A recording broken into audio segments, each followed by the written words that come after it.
Il-Malta Classic waħda mill-iktar avvenimenti importanti fejn vetturi klassiċi u għandi miegħi il-Mark Warner li ħan nitkellmu fuq propju l-attività ta' din is-sena. Mark, another great show. Can you give me a bit of background regarding the preparations for this event? The preparations start around the end of July.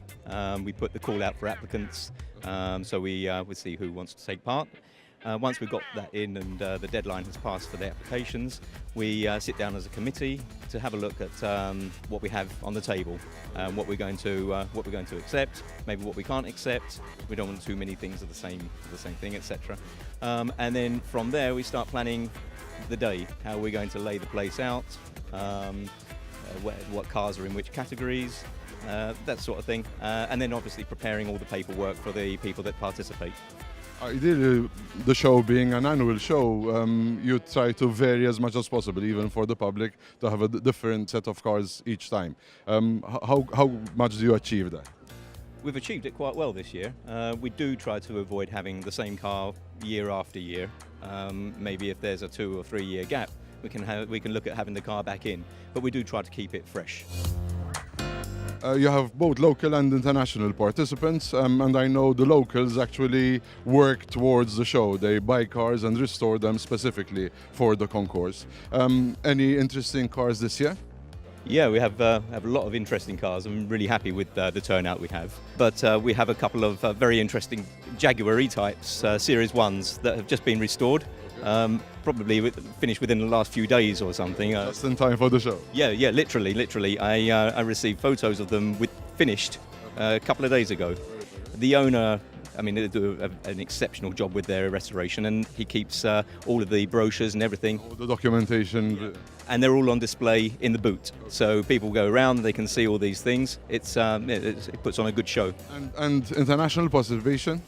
Yeah, we have. We have a very good turnout and a very good selection of cars for that as well, because they're cars that tend to come over for the race over the Saturday and Sunday.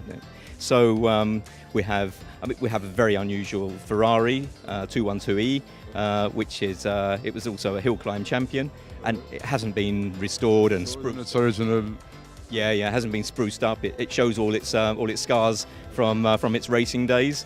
And we have, out of competition, on the exhibition side, we have a nice Citroen 2CV, which is a repeat. The regular visitors to Malta and participants in the event. Yeah, they're repeat visitors, and they always turn up in different costumes, and they're quite a draw, and people enjoy them. They're good fun. Today there was a forecast that it's going to rain. So far it hasn't. Has that dampened participation at all, or those who had to turn up still turned up? Well, I hope it doesn't dampen anything. I don't want to speak too early. If this interview was happening at around 4 o'clock, I might take a few more risks. There are a couple of participants that were supposed to come and decided not to risk their cars, especially people with convertibles, But no, we haven't had too many cancellations because of that. We had a couple of cancellations because of other issues as well, technical issues with the cars. When cars are old like this, things happen.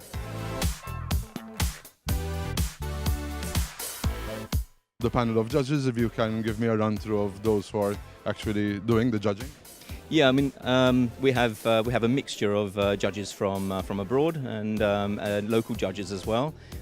We have one judge who was in Europe, luckily, and he's come over to judge here, and he's from the States. We have a couple of judges from the UK, and we have a Swedish judge and judges from Malta as well. Quite an international lineup. What will they be looking for specifically? Well, it depends on the category. We have categories for instance, elegance, best restoration, unrestored original condition, pre-war, popular classic, race car. I think I managed to get them all in.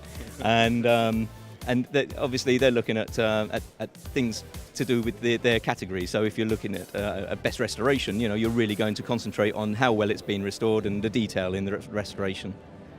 Thank you very much.